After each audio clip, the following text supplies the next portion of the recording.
It sounds like a joke, a wave of molasses barreling through the streets of Boston, flattening buildings, drowning horses, and suffocating people in a thick, sticky flood. But it wasn't a joke. It was very, very real. On the afternoon of January 15th, 1919, in Boston's North End, a 50-foot tall storage tank filled with 2.3 million gallons of industrial molasses exploded. Within seconds, a brown wave taller than a two-story house came crashing through the neighborhood at 35 miles per hour. It tore through homes, ripped up train tracks, and swallowed everything in its path. Children, workers, horses, entire buildings. People didn't just drown, they were crushed, pinned under debris, suffocated in the syrup, unable to scream, breathe, or move. 21 people died. Over 150 were injured. Some bodies were never found. They called it the Great Molasses Flood. And then they forgot. There's no annual memorial, no national remembrance, just a fading local plaque and some uneasy laughter when the story occasionally resurfaces online. But here's the truth. This was no bizarre accident. This wasn't just bad luck or a freak act of nature. This was the product of negligence, of greed, of a system that valued profits over people. A disaster that was seen coming and ignored.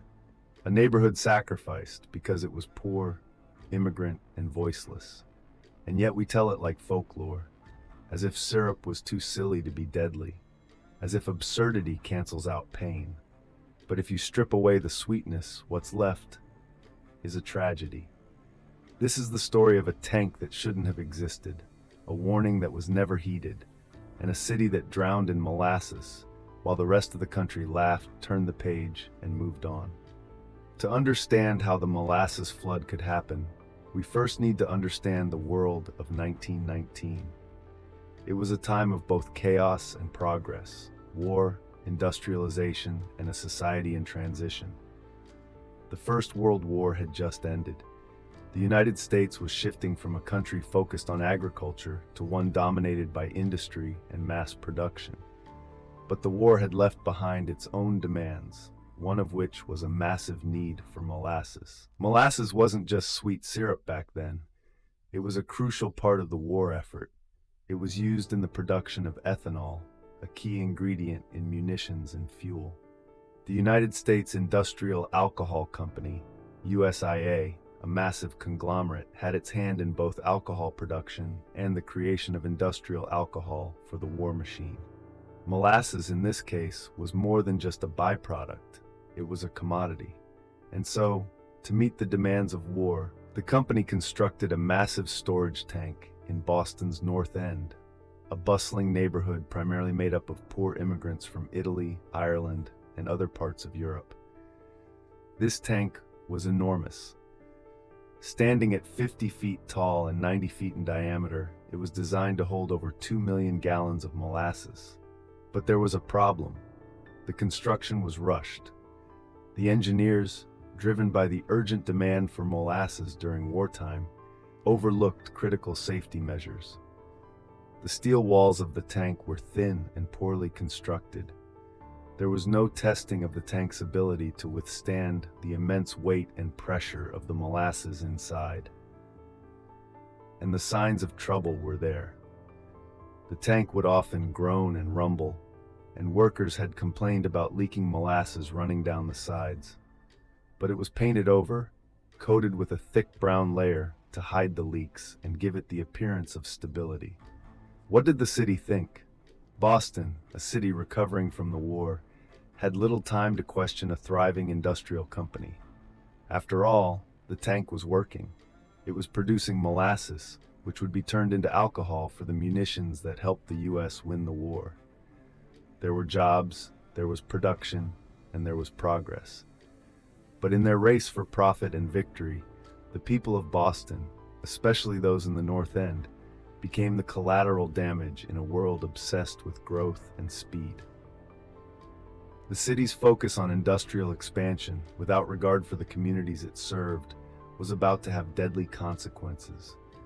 A city built on hard work and sacrifice was about to face the consequences of that very same ambition. It was 12:40 p.m. on January 15th, 1919, a normal Tuesday afternoon, quiet, with a faint breeze rolling through Boston's North End. No one had any reason to suspect what was about to happen. Then, without warning, the air was split by a deafening crack, a sound like thunder, only sharper, more violent. The giant molasses tank, 50 feet tall and filled to the brim with over 2 million gallons of thick, sticky syrup, exploded.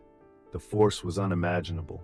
Molasses doesn't behave like water. It's thick, slow-moving, almost like a tar. But when it's released all at once, it becomes a viscous, unstoppable force. In a split second, the molasses surged out of the tank, and within moments, it had become a wave of syrup taller than 2 stories, rushing through the streets of Boston at 35 miles per hour, flattening everything in its path. Buildings were torn apart. The sheer weight of the molasses crushed walls, collapsed roofs, and sent debris flying in every direction. The first victims were the ones closest to the tank, workers from the nearby warehouses, families living in buildings adjacent to the tank. They never had a chance.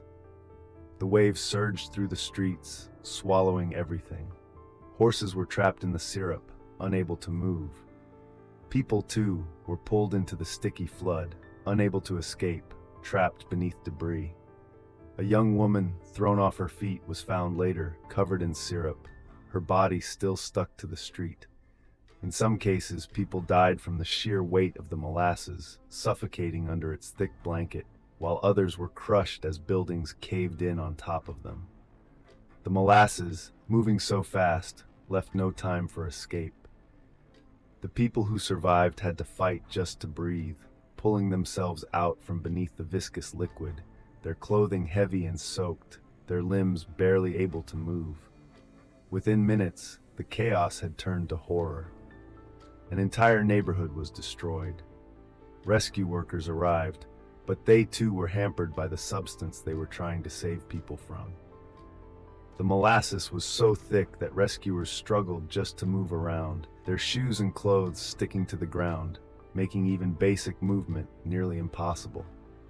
The streets were a scene of chaos, people wading through knee-deep syrup, dragging the unconscious and the dead to safety.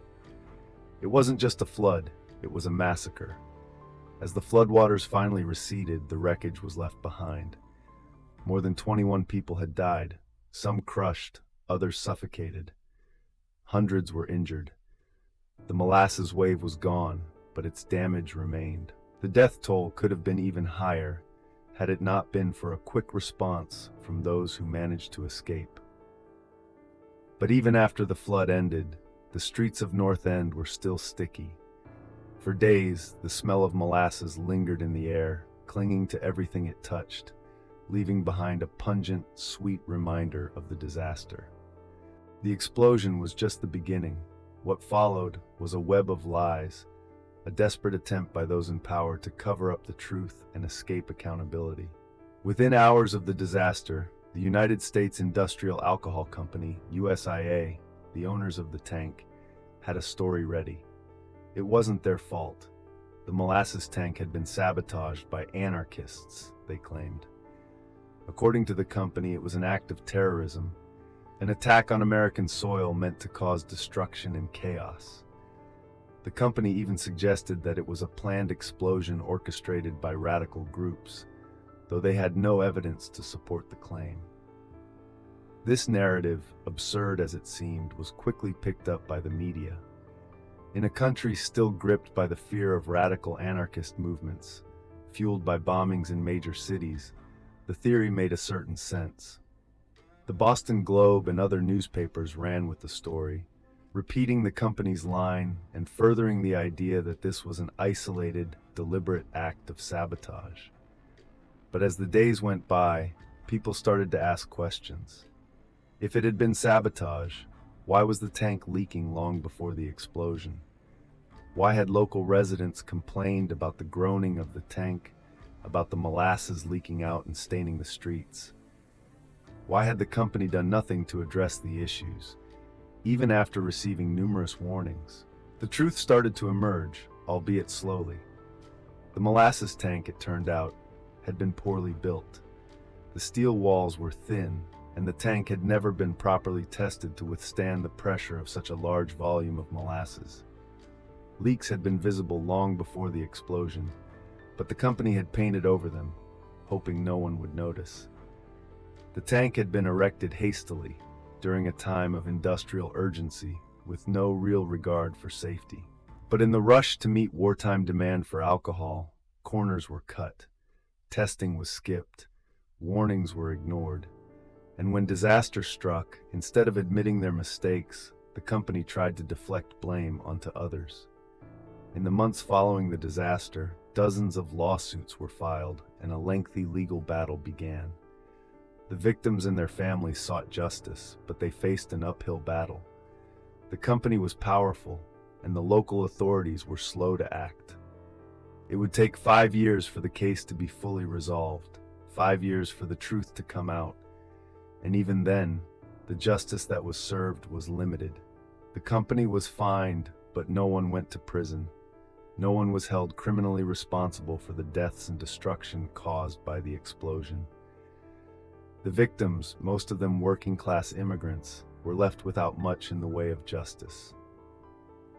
In the end, the company paid out a settlement of about $600,000, a fortune at the time, but a pittance compared to the devastation caused. The families of the victims were left with little more than a broken neighborhood and an overwhelming sense of injustice.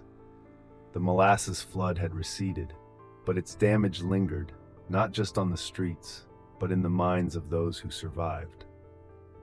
The cleanup was monumental. What could be cleaned up, at least?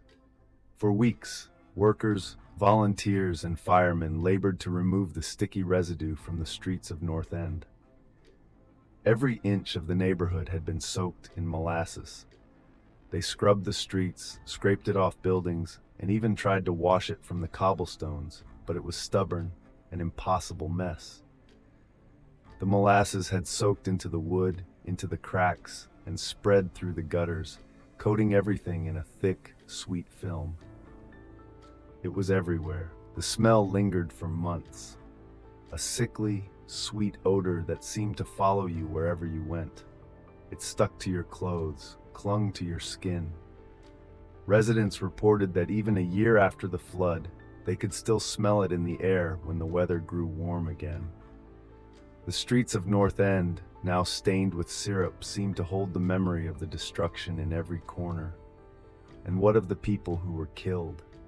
The bodies of the victims had been recovered, but their stories were largely forgotten. The majority of the dead were Italian immigrants or their children, working-class families who lived and worked in the area. For many of them, Boston was already a difficult place to call home. The North End had been their refuge, but now it was a cemetery, a place where their lives ended in a horrific and bizarre accident. The names of these victims would not make national headlines. They were not memorialized in any lasting way. There were no statues, no plaques, no annual tributes. It wasn't until years later that any significant attempt was made to remember them, and even then, it was an afterthought. In the years that followed, Boston moved on. The city rebuilt, the damaged buildings were repaired, the streets were scrubbed clean, and the molasses flood was tucked away in the city's past, relegated to the fringes of history. In 1925, nearly 6 years after the disaster, the company involved in the explosion was forced to pay a settlement of $600,000. But no one went to jail. No one faced serious consequences. The city didn't seek criminal charges for the deaths. Instead, it was treated as just another industrial accident, something tragic but not worth long-lasting attention. The survivors, they continued with their lives, but their grief was hidden beneath the weight of a city that was quick to forget. As for the North End, its residents returned to their lives, but the ghost of the molasses flood stayed with them, much like the smell that never quite left. This was the fate of the molasses flood's victims, wiped away in the public memory, with only the survivors and the few local historians who remembered them. Their deaths did not get the attention they deserved, and their lives were not honored as they should have been. What happened on January 15th, 1919 could have been avoided, but the negligence, the cover-up, and the indifference to those lives left an indelible stain on the city of Boston. The Molasses flood wasn't an isolated incident. It was a symptom of a larger sickness, one that we're still battling today: the dangerous marriage between industrial greed and urban neglect. For all the advancements we've made in safety, for all the regulations we've put in place to protect people from the forces of industry, we continue to see these same patterns, time and time again. The Molasses flood showed us that when profit is prioritized over public safety, when speed and cost-cutting replace precaution and care, disaster isn't just possible, it's inevitable. In the case of the molasses tank, what happened was not an accident. It was a series of avoidable failures. The tank was built too quickly, the materials were subpar, warnings went ignored, and when the explosion happened, the company attempted to hide the truth, blaming others and denying their own role in the deaths of 21 people. This was not just a failure of engineering or oversight. It was a failure of accountability. It was a system that allowed those in power to escape the consequences of their actions, while the poor, the immigrant, and the vulnerable paid the price. And when the dust settled, the names of the victims were forgotten, reduced to a footnote in history. How many disasters have we seen since that mirror the same pattern? How many companies have cut corners to save money, or cities have turned a blind eye to the safety of their most vulnerable populations? Today, we still face similar risks, from poorly regulated industrial complexes near residential neighborhoods to the exploitation of workers in the name of profit. The lesson of the molasses flood hasn't been fully learned because we continue to allow the same mistakes to happen. The cities that grow too fast, the companies that profit too heavily, and the people who are left behind are the same ones that will face the brunt of the next disaster. And so we must ask, what is the cost of ignoring the lessons of history? What are we willing to sacrifice for the sake of efficiency and growth? If we don't remember the molasses flood and the lives lost in that sticky wave, we risk repeating it. And this time, it might not be syrup that floods our streets. It could be something much worse. The truth is, until we change the way we value human life, until we place people before profits, disasters like this will keep happening. It's up to us to make sure the next flood doesn't drown us all. If this story moved you, share it. Don't let their names fade. Comment below, share this video, and remember the lesson: the lives lost to greed cannot be forgotten.